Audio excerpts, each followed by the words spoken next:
camminando per scoprire la memoria storica di un noto bandito che nel 1800, qui alla fine dell'Ottocento, insomma, batteva questa zona.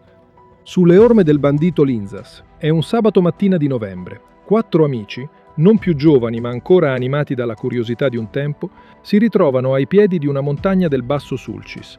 Oggi l'impresa è speciale: seguire le tracce del bandito Linzas e cercare la grotta che, secondo la leggenda, fu il suo rifugio. Il cammino parte da Medauis Cadonis, piccola frazione di Perdascius. Qui gli antichi Ismedaus, un tempo vivi di famiglia e lavoro, giacciono oggi quasi muti, come pagine ingiallite di un diario dimenticato. Le case sparse e il maestrale, riparato dalle alture che dominano il paesaggio, raccontano una Sardegna antica, dura e affascinante.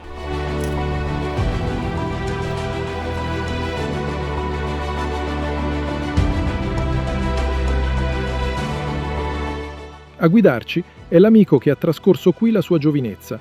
Per lui questi sentieri non sono solo strade, sono ricordi scolpiti nella memoria. Seguiamo il suo passo sicuro mentre la salita si fa più intensa. Il terreno smosso dai cinghiali, i corvi che ci sorvolano, ogni segno ricorda che qui la natura è l'unica padrona. Ci spostiamo in diagonale lungo il fianco della montagna, seguendo un solco naturale che sembra indicarci la via. A metà percorso riemerge il vecchio tracciato dei carri trainati dai buoi, quasi inghiottito dalla macchia mediterranea. Poco più avanti appare la grotta di Crabbì, antico rifugio per capre, e poi le chiudente, i muretti a secco che un tempo segnavano i confini dei terreni.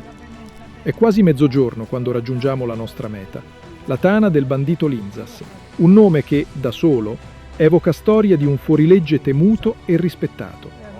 Non possiamo entrare nella grotta, ma con il drone riusciamo a esplorarla dall'esterno. E mentre scorrono le immagini, sembra quasi di percepire ancora la presenza del vecchio bandito. La storia, però, non finisce qui. Continuerà nella prossima puntata.